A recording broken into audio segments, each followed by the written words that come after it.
नमस्कार, मैं doctor Ritesh Bhardwaj, department of political science, Shyamlal college evening में कार्यरत हूँ। आज हम लोग एक बहुत ही इम्पॉर्टेंट टॉपिक पॉलिटिकल साइंस में जो इंडियन गवर्नमेंट एंड पॉलिटिक्स का सिलेबस है उसका एक सबसे महत्वपूर्ण अध्याय है मौलिक अधिकार, फंडामेंटल राइट्स। आज इस लेक्चर में हम लोग फंडामेंटल राइट्स को समझने की कोशिश करेंगे कि मौलिक अधिकारों का अर्थ क्या होता है, what is the meaning of fundamental rights. इसके अतिरिक्त what are the special features of fundamental rights, क्या इसके खास लक्षण होते हैं।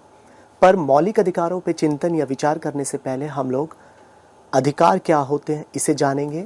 उसके उपरांत मानव अधिकार क्या होता है इसको समझने का कोशिश करेंगे और मानव अधिकारों के पश्चात हम लोग फंडामेंटल राइट्स, मौलिक अधिकारों का अध्ययन करेंगे, इस पर चिंतन करेंगे।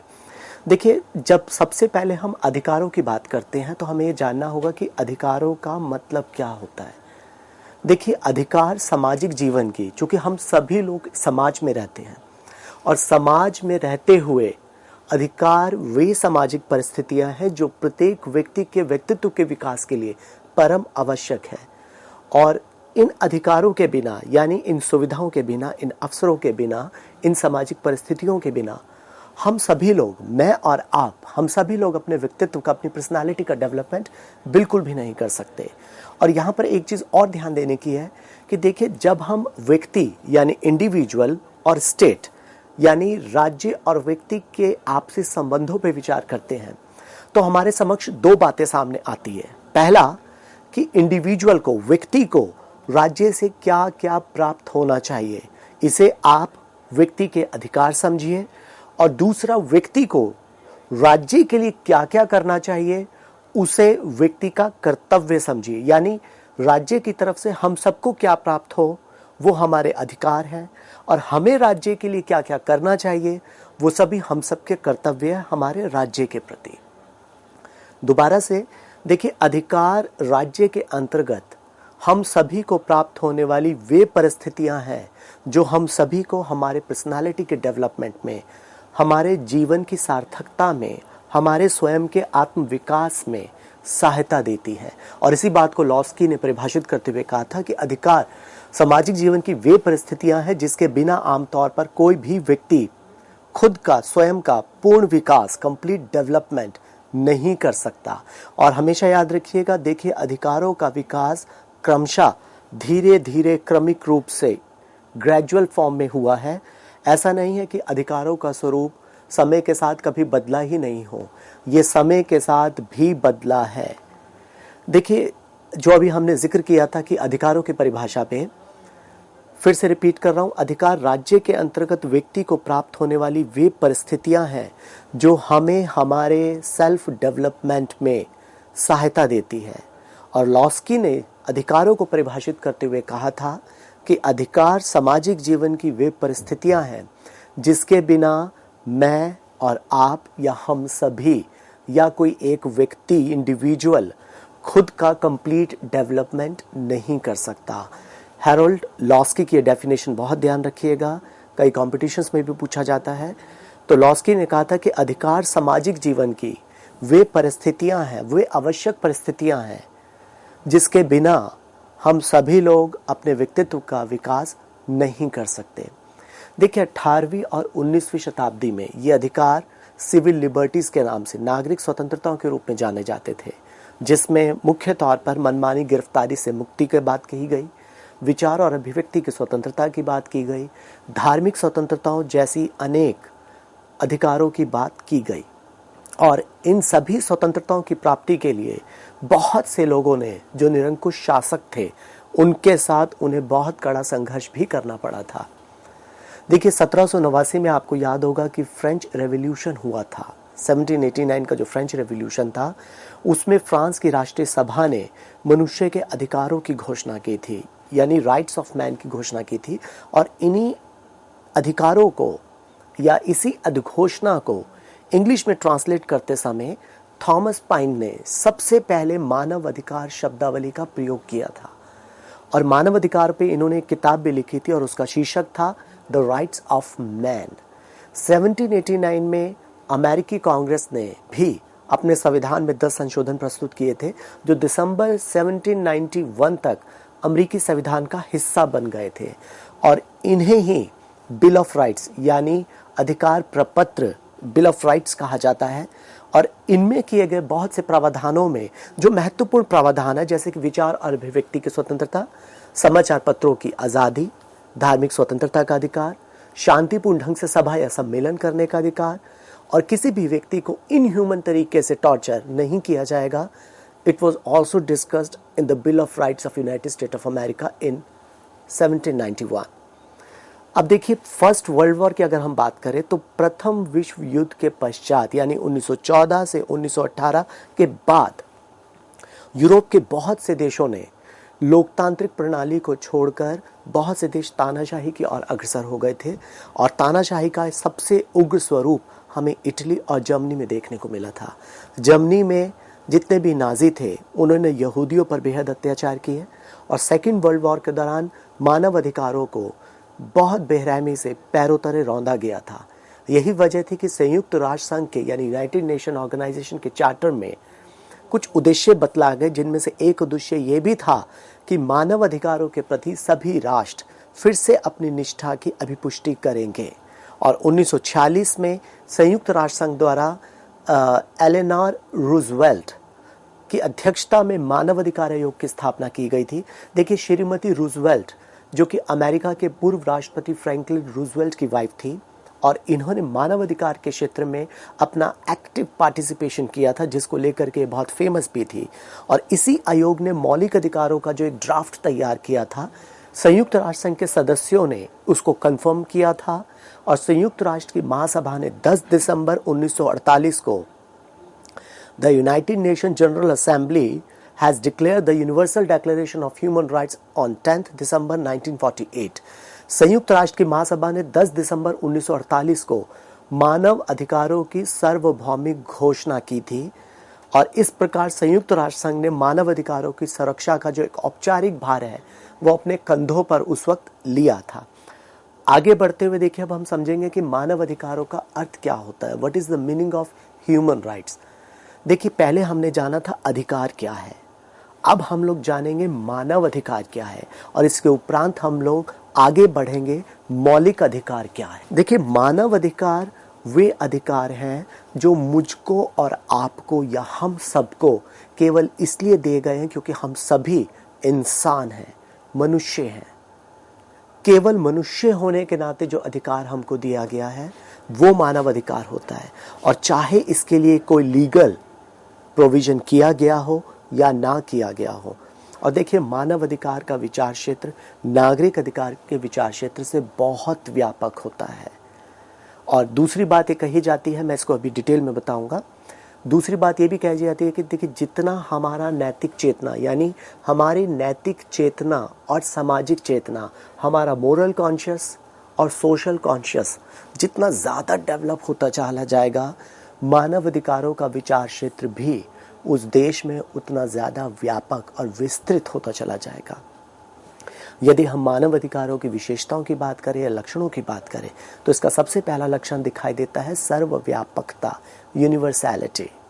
ये किसी एक देश नहीं बल्कि पूरे वैश्विक स्तर पर अपना अस्तित्व रखते हैं। और दूसरा प्रमुख लक्षण है इसकी सर्वोपरिता, यानी ये सर्वोपरि होते हैं जो हम सभी लोगों को सिर्फ मनुष्य होने के नाते दिए गए हैं। देखिए, मानव अधिकार ऐसे अधिकार होते हैं जो प्रत्येक मनुष्य को केवल मनुष्य होने के नाते प्राप्त होने चाहिए, चाहे इसके लिए उस देश विशेष में कोई कानूनी व्यवस्था की गई हो या ना की गई हो। इसलिए मानव अधिकारों का विचार क्षेत्र, याद रखिएगा, मानव अधिकारों का विचार क्षेत्र नागरिक अधिकारों के विचार क्षेत्र से बहुत व्यापक होता है, क्योंकि मानव अधिकार वैश्विक स्तर पर होते हैं, सर्वव्यापक होते हैं, सर्वोपरि होते हैं और नागरिक अधिकार एक देश की नागरिकता के आधार पर उस देश के नागरिकों को ही दिए जाते हैं। देखिए, मनुष्य अपनी तर्क बुद्धि और अंतरात्मा की प्रेरणा से जब कभी भी हम लोग अपने रीज़न से, अपने कॉन्शियसनेस की प्रेरणा से जब दूसरे इंसान की गरिमा को, उसकी डिग्निटी को मान्यता देते हैं, तब मानवाधिकारों का जन्म होता है। और यही भावना मानवाधिकारों की अवधारणा का मूल आधार भी प्रस्तुत करती है।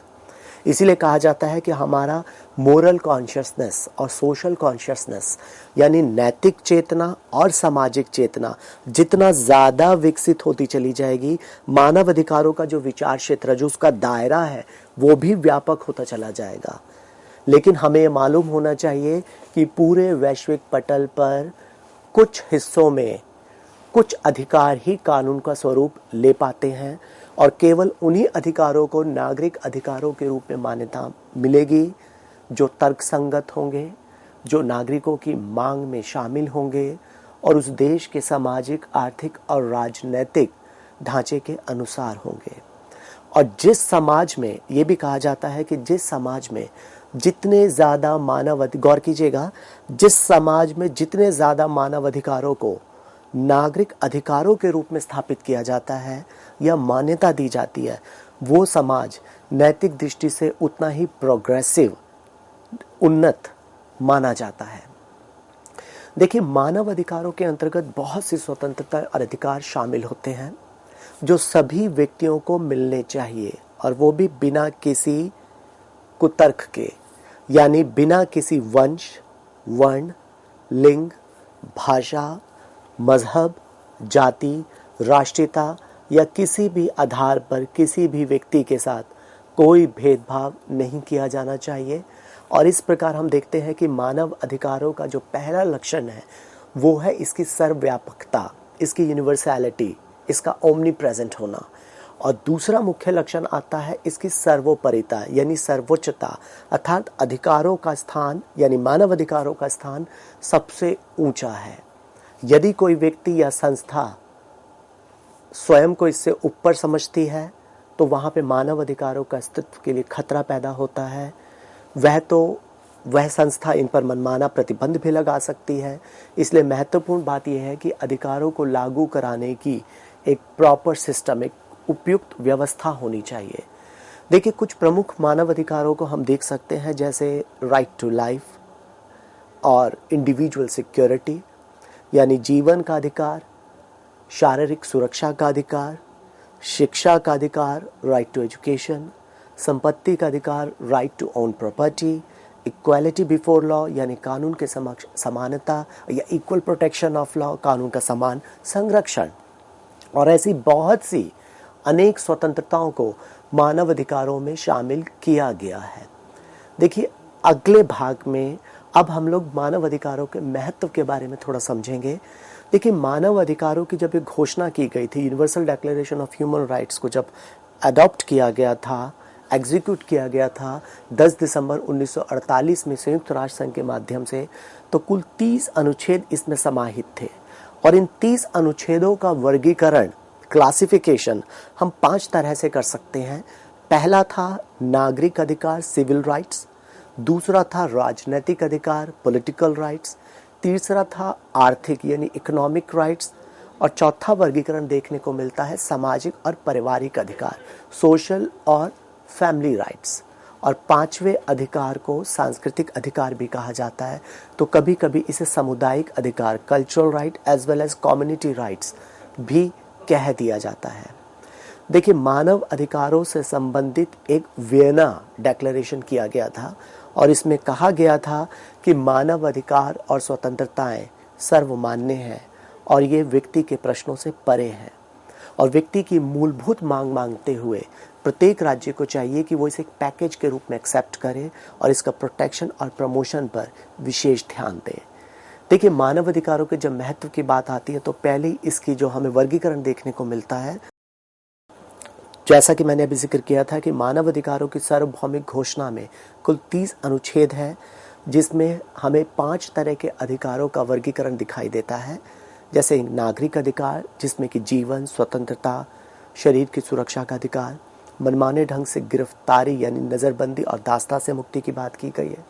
दूसरा राजनीतिक अधिकार, जिसमें कि सत्ता का आधार जनता की इच्छा को बताया गया है और जनता की इच्छा को जानने का आज के समय में जो बेस्ट साधन है, सर्वोत्तम साधन है, वो है यूनिवर्सल अडल्ट फ्रेंचाइज, बालिग मताधिकार पर आधारित समय समय पर चुनाव। तीसरा आता है आर्थिक अधिकार, जैसे कि काम का अधिकार, विश्राम और अवकाश का अधिकार, बेरोजगारी की स्थिति में सामाजिक सुरक्षा का अधिकार। चौथा आता है सामाजिक और पारिवारिक अधिकार। इसमें विवाह करना, घर बसाना, शिक्षा का अधिकार इत्यादि शामिल किए जाते हैं। और पांचवा अधिकार यानी कि सांस्कृतिक अधिकार या सामुदायिक अधिकारों में विभिन्न कलाओं का आनंद लेने के लिए और वैज्ञानिक प्रगति के फायदों में हिस्सेदारी के अधिकार की बात की गई है। और सांस्कृतिक स्तर पर यानी वैश्विक स्तर पर सांस्कृतिक आदान प्रदान की और सामुदायिक विकास की बात की गई है। देखिए, मानव अधिकारों के महत्व के संबंध में हमें 4 बातों का बहुत ध्यान रखना चाहिए। एक, मानव अधिकारों का उल्लंघन किसी भी राष्ट्र का अंदरूनी मामला नहीं हो सकता। कोई देश ये कहने लगे कि मैं अपने यहाँ पे नागरिकों के साथ कैसा बर्ताव करूं, ये मेरी मर्जी है, और वैश्विक जगत पे अंतर्राष्ट्रीय संगठनों को, वैश्विक पूरे विश्व के देशों को मेरे देश में कोई हस्तक्षेप करने का अधिकार नहीं है, ऐसा नहीं है। Violation of human rights is not an internal affairs of any nation. दूसरा, संसार के बहुत से संविधानों में मानव अधिकारों को एक्सेप्ट किया गया है, कंफर्म किया गया है। Many constitution of the world affirm the concept of human rights in their concern countries. तीसरा, मानव अधिकारों से संबंध में हमें बहुत सी घोषणाएं, बहुत सी प्रस्तावनाएं देखने को मिलती हैं। We can see many human rights declaration, convention and treaties at world level. इसके साथ ही इन चीज़ों को हमें ध्यान में रख के आगे बढ़ना होगा। देखिए, मानव अधिकारों को लेकर कोई भी देश ये दावा नहीं कर सकता कि मैं अपने नागरिकों के साथ जैसा व्यवहार करना चाहूँ वैसा करूँ, क्योंकि एक बहुत लंबे अरसे तक ये धारणा बनी रही थी कि राज्य अपने नागरिकों को कैसे रखता है और उनके साथ किस प्रकार का व्यवहार करता है, ये उसका एक अंदरूनी मामला है। इसमें बाहरी ताकतों को कोई इंटरफेरेंस नहीं करना चाहिए। वहीं फासिस्ट ताकतों के जो अमानवीय और जो हिंसक कृत्य थे उससे लोग बहुत घबरा गए थे, इसलिए पॉलिटिशियंस का ध्यान एक ऐसी अंतर्राष्ट्रीय व्यवस्था की ओर गया जिसमें मनुष्यों की डिग्निटी को यानी मनुष्यों की गरिमा को और उसकी स्वतंत्रता को इंटैक्ट यानी अक्षुण्ण बना के रखा जा सके, ताकि वे उन अधिकारों का उपयोग कर सके जो न्याय और शांति के लिए बहुत आवश्यक है। देखिए, मानव अधिकारों की सार्वभौमिक घोषणा की कन्फर्मेशन करके संयुक्त राष्ट्र संघ के सदस्यों ने प्रतिज्ञा की है कि वे इन अधिकारों के प्रति अपना सम्मान भी वक्त वक्त पर दिखाते रहेंगे। दूसरी बात आती है कि संसार के बहुत से संविधानों में मानव अधिकारों की अभिपुष्टि की गई है, उसको कन्फर्मेशन दिया गया है। देखिए, मानव अधिकारों की सार्वभौमिक घोषणा अपने आप में कोई कानून नहीं है, अर्थात इसके पीछे कोई भी बाइंडिंग फोर्स, बाध्यकारी शक्ति नहीं है, परंतु ये अधिकार इसलिए बाध्यकारी बन जाते हैं क्योंकि दुनिया के अधिकांश देशों ने अपने अपने संविधानों में मौलिक अधिकारों के रूप में या अधिकारों के रूप में इन्हें शामिल किया है। जैसे विधानमंडल और कार्यपालिका अपने मनमाने ढंग से मूल अधिकारों का हनन नहीं कर सकते, और अधिकारों को कम करना या घटाने के लिए संविधान में संशोधन बहुत आवश्यक होगा। लोकतंत्र में सरकारें चाहे किसी भी पार्टी की हों, देखिए, किसी भी पॉलिटिकल पार्टी की सरकारें हों या किसी भी दल की सरकारें हों या किसी एक दल की हो या 2 दल की हो या बहुदलीय व्यवस्था की हो, उन सभी सरकारों को लोकमत को ध्यान में रखना पड़ता है, जनादेश को ध्यान में रखना पड़ता है, और इन्हीं अधिकारों के अनुसार ये सभी राजनीतिक दल अपनी नीतियां भी ढालने की कोशिश करते हैं। सुप्रीम कोर्ट ने, भारत के सुप्रीम कोर्ट ने अपने एक महत्वपूर्ण फैसले में कहा था, ये फैसला था केशवानंद भारती केस का, जिसमें सुप्रीम कोर्ट ने, सर्वोच्च न्यायालय ने कहा था कि संविधान में ऐसा कोई संशोधन नहीं किया जा सकता जो संविधान के मौलिक ढांचे को यानी संविधान के बेसिक स्ट्रक्चर को छेड़ता हो, उसको कमतर करता हो, उसको घटाता हो या उसको चोट पहुंचाता हो। इसी बात को एक बहुत बड़े कानून विशेषज्ञ पालिकेवाला ने भी कहा था कि भारत में जहाँ जहाँ कम्युनिस्ट सरकारें रही हैं वहाँ मानव अधिकारों का सम्मान किया जा सका है, क्योंकि भारतीय संविधान में मौलिक अधिकारों का पूरी दृढ़ता से प्रावधान किया गया है। तीसरी बात की तरफ जाते हैं। देखिए, मानव अधिकारों से संबंधित हमें अंतर्राष्ट्रीय स्तर पर बहुत सारे डिक्लेरेशंस दिखाई देते हैं, कन्वेंशंस दिखाई देते हैं और ट्रीटीज यानी घोषणाएं दिखाई देती हैं, प्रस्तावनाएं दिखाई देती हैं और बहुत सी संधियां भी दिखाई देती हैं। 1948 से लेके आज तक बहुत सारी कोवेनेंट्स तैयार किए गए हैं, बहुत सारी संधियों का मसौदा तैयार किया गया है जिसमें विश्व के सभी प्रमुख देशों के प्रतिनिधियों ने अपने हस्ताक्षर किए हैं। मसलन international covenant on civil and political rights, इसके अतिरिक्त international covenant on economic, social and cultural rights. हालांकि संयुक्त राष्ट्र महासभा ने 1966 में इन सभी संविदा पत्रों को स्वीकार कर लिया था और 1976 में इन्हें लागू भी किया गया था और इन दोनों प्रपत्रों को मिला के यानी इन दोनों एग्रीमेंट्स को मिला करके international bill of human rights का नाम दिया गया, जिसकी 150 से ज़्यादा देशों ने अभी पुष्टि भी की थी। देखिए, मानव अधिकारों की सुरक्षा और देखभाल करने वाली जितनी भी एजेंसियां हैं विभिन्न देशों में, उनमें जब कभी भी मानव अधिकारों का हनन होता है वे एजेंसियां इसकी जांच करती हैं और इस संगठन पर निगरानी रखने का काम भी करती है, जैसे कि United nation human rights commission. इसके अलावा कई देशों में ह्यूमन राइट्स कमीशन भी हैं और मानव अधिकार अपने अपने बहुत से देशों में आयोग भी स्थापित किया है। भारत में 1992 में नेशनल वुमेन कमीशन का स्थापना किया गया, 1991 में नेशनल ह्यूमन राइट्स की स्थापना की गई और अगले भाग में हम इसी लेक्चर को जारी रखेंगे और मानव अधिकारों पर चर्चा करने के उपरांत हम लोग मौलिक अधिकारों की तरफ बढ़ेंगे। धन्यवाद।